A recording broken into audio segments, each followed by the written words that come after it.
belum? Belum. Sekarang berdoa, baca basmalah ya. Mari Bismillahirrahmanirrahim.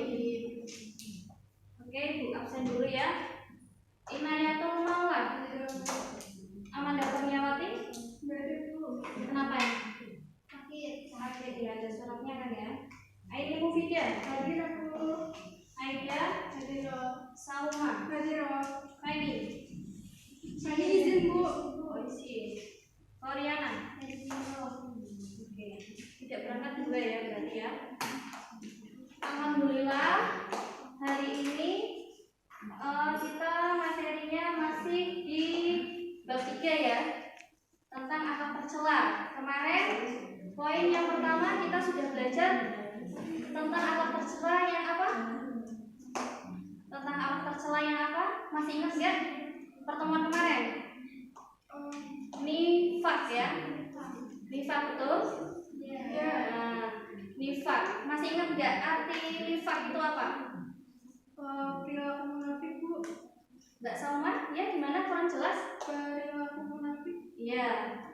Nifak itu berarti bentuk perilakunya. Kalau orangnya disebut apa? Iya benar. Orang yang munafik betul. Nah hari ini kita melanjutkan masih bab 3 ya. Kalau kemarin itu nifak, selanjutnya hari ini kita akan belajar akal tercela, selanjutnya itu keras hati. Nah sebelum kita masuk ke materi keras hati, Ibu pengen kalian itu cinta sama materi kita, pelajaran kita khususnya yaitu akidah. Nanti kalau Ibu bilang hari ini pelajaran apa? Akidah akhlak, I love you full gitu ya. Ya. Anak-anak hari ini pelajarannya apa? Akidah akhlak, I love you full. Terima kasih. Pokoknya kalian itu harus cinta sama materi yang sedang dipelajari. Kalau kalian nggak cinta, maka ilmu yang kalian dapat tidak akan masuk ke dalam hati dan pikiran kalian, seperti itu ya. Nah, langsung saja keras hati. Temanya keras hati membuat rugi. Kenapa kok keras hati membuat rugi? Keras hati itu kata lain itu pemarah. Kenapa kok pemarah atau sifat marah itu membuat rugi? Karena sifat marah itu akan menimbulkan berbagai macam masalah. Seperti apa coba Mbak? Masalah apa yang dihasilkan dari kalau nanti itu orangnya cepat tua? Oh, selain itu kebencian, terus pertengkaran. Setelah ada pertengkaran terjadi selain itu permusuhan. Kalau ada permusuhan nanti terputuslah tali persaudaraan. Nah, makanya tema kali ini keras hati membuat rugi, karena marah itu dampaknya banyak, dampak negatifnya daripada dampak positifnya, seperti itu ya. Nah sebelum Ibu jelaskan, ini ada beberapa kompetensi dasar, ada pengertian. Nah kalian nanti akan mempelajari tentang pengertian, nanti ada dampak, kemudian cara menghindari, seperti itu ya. Manfaatnya apa? Kita belajar tentang akal tercela. Nah, untuk bisa mengidentifikasi diri kita sendiri, bagaimana kita sudah mengelola sifat marah kita, ya, biar kita bisa mengatur emosi kita, bisa menempatkan kapan kita marah, kapan kita diam, seperti itu ya, biar nggak rugi, karena namanya keras hati membuat rugi. Nah, ini ada gambar dua orang perempuan yang satu sedang, ini namanya apa? Malangkere ya kalau bahasa Jawa. Yang satu seperti ini. Ini menurut kalian bagaimana pendapat kalian tentang gambar ini? Kalau sesama muslim itu tidak boleh bertengkar Bu. Ya. Karena jika bertengkar itu karena kalau punya masalah itu harus diselesaikan dengan musyawarah, jangan bertengkar Bu. Ya, baik. Terus ada lagi? Silakan. Itu Iya betul. Marah berlebihan. Itu kayaknya gimana itu, di jalan atau gimana itu? Kalau marah-marah di jalan memalukan ya. Lihat orang banyak seperti orang gila marah-marah di jalan. Kemudian pengertian keras hati. Keras hati kalau dalam bahasa Arab itu ghadab. Ghadab itu marah ya. Marah karena tidak senang diakibatkan oleh kadang-kadang sesuatu yang sepele atau sesuatu yang besar, misalnya dihina seperti itu. Nah, bentuk dan contoh perilaku keras hati atau marah itu ada, ibaratnya ada tipe-tipenya. Ada marah yang lemah, ada marah yang sedang, ada yang marah berlebihan. Kalau marah yang lemah itu sebenarnya kurang baik, karena misalnya Mbak siapa namanya? Ina ya, maaf ya. Karena siswa ibu banyak sekali, jadi kadang-kadang mungkin karena sudah faktor U ya, karena lupa. Mohon maaf ya. Kalau Mbak Ina, Mbak Ina misalkan ditindas, dibully sama teman sebangkunya, masuk ya mau diam aja, nggak mau melawan, ya berhak untuk marah ya. Jangan diam aja kalau misalkan dibully, ditindas seperti itu. Nah, kalau marah sedang, marah yang bisa dikondisikan. Kapan kita marah, kapan kita diam, ada aturan-aturannya, ada pondasinya, masih dalam koridor agama seperti itu. Kalau marah berlebih itu orang yang sedikit-sedikit masalah sepele marah, misalkan apa-apa marah, ya seperti orang gila ya. Orang gila kalau di jalan kadang-kadang marah-marah ya.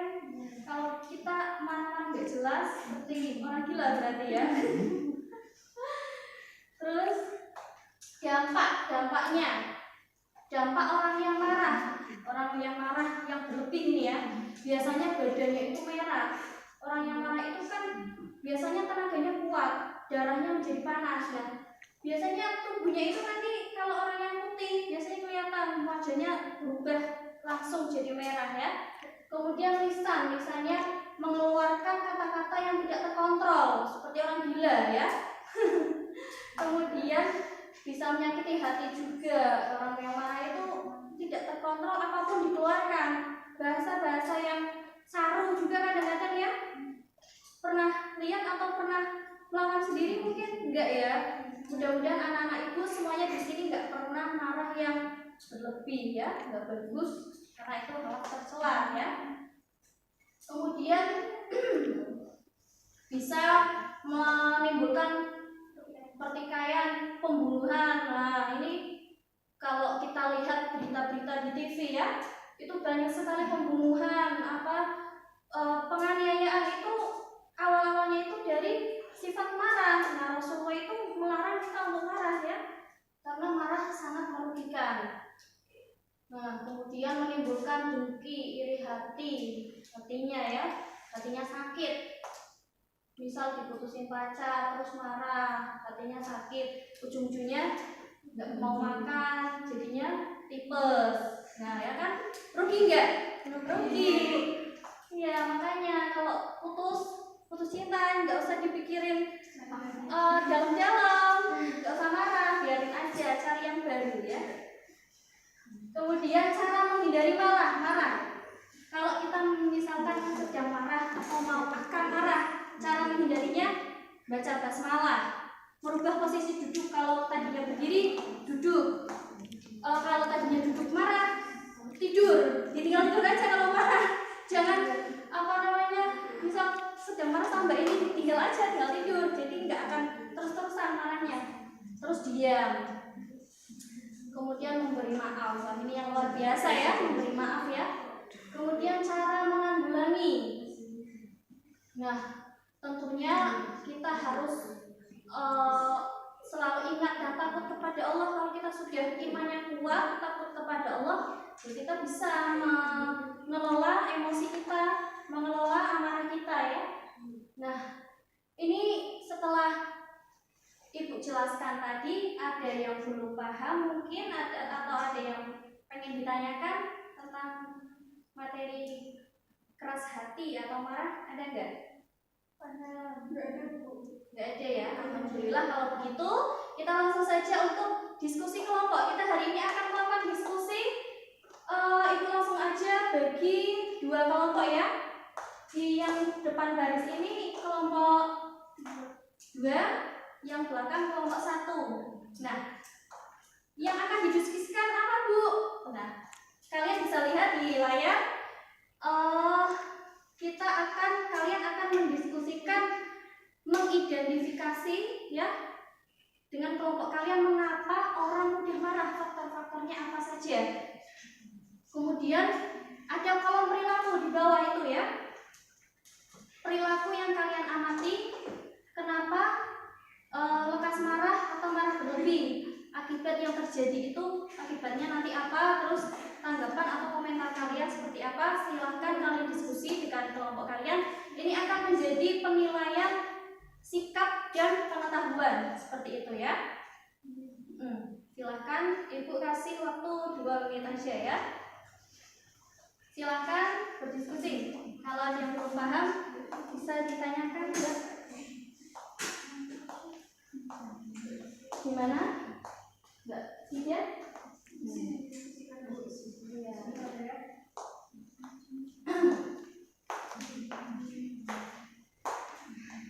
Faktornya nggak usah banyak-banyak, nggak apa-apa.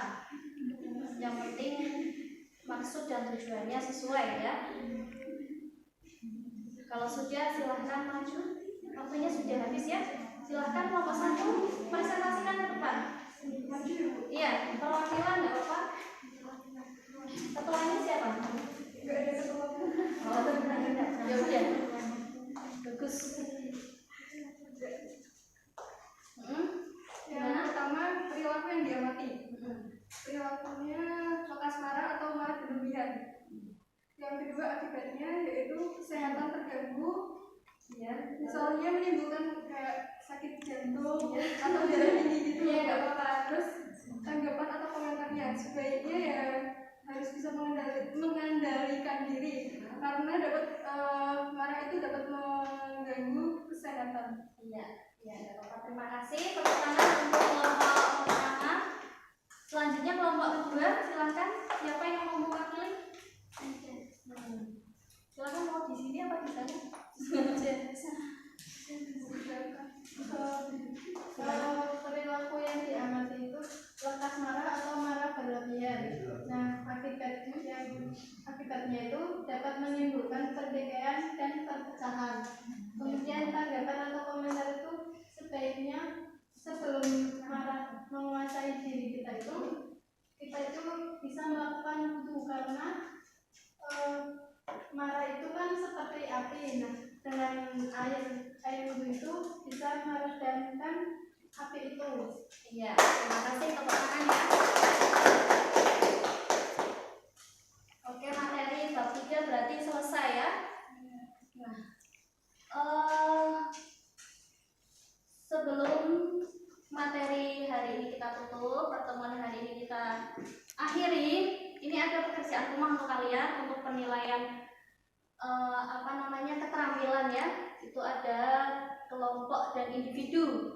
Yang kelompok meresum materi ya, kelompok 1 dan kelompok 2 diperhatikan meresum materi untuk penilaian keterampilan ini individu ya, dan dikerjakan bersama. Itu membuat clipping, mencari masalah, boleh di majalah, boleh di internet, boleh di apapun, pokoknya media elektronik ya. Nanti dibuat clipping, gambarnya ditempel di buku gambar atau di papan seperti itu, dijelaskan, kemudian dicari solusi berdasarkan masalah yang dikemukakan di media elektronik tersebut ya. Nah, ini teknis penilaiannya.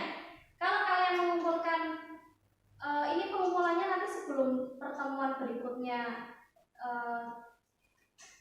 sebelum hari kita bertemu lagi ya. Jadi minggu depan kan tanggal 19 kita bertemu ya, bertemu lagi. Berarti tanggal 17 aja ya. Sanggup nggak? Sanggup. Kalau tanggal 17 sudah dikumpulkan, nilainya 100. Kalau telat, nilainya 90. Seperti itu ya. Oke, hari ini waktunya sudah habis. Ibu cukupkan saja. Terima kasih. Tetap semangat, tetap belajar. Wassalamualaikum warahmatullahi wabarakatuh. Waalaikumsalam warahmatullahi wabarakatuh.